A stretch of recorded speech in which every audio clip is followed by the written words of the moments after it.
எப்பவுமே தண்ணிக்குள்ள இருக்கிற சிவலிங்கத்தை பத்தி உங்களுக்கு தெரியுமா? இந்த லிங்கம் ஏன் அந்த தண்ணிக்குள்ள இருக்கு, இது எப்படி இங்க வந்துச்சு, இந்த வீடியோல அதை பத்தி நான் உங்களுக்கு ஃபுல்லா சொல்றேன்.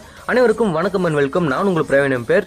இன்னைக்கு நம்ம எங்க வந்திருக்கோம்னா, பாண்டிச்சேரியில மகாத்மா காந்தி ஹாஸ்பிட்டல் போகிற ரூட்ல காட்டுக்குப்பம் வில்லேஜில் தாங்க இந்த கோவில் அமைஞ்சிருக்கு. இந்த இடத்துக்கு நீங்க 2 வீலர்லயோ இல்ல 4 வீலர்லயோ கூட போகலாம். இதுக்கான பார்க்கிங் வசதி எல்லாமே அங்க இருக்கு.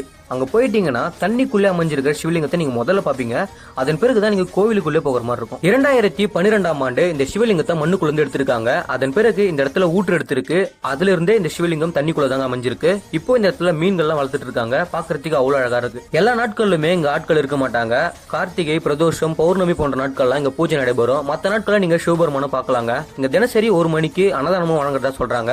நான் போன நேரம் பார்த்து எதுவுமே இல்லைங்க. இங்க இருக்கிற சிவபெருமானை உங்க கைப்படப்பை தொட்டும் வணங்கிட்டு வரலாம். நான் போன நேரம் பார்த்து கோவில் பூட்டி இருந்துச்சுங்க. இந்த இடத்துல இப்ப கோவிலும் கட்டிட்டு இருக்காங்க. நீங்க பாண்டிச்சேரியில இருந்தீங்கன்னாக்கா கண்டிப்பா ஒரு முறை போய் பார்த்துட்டு வாங்க. ரொம்ப அழகான ஒரு கோவில்.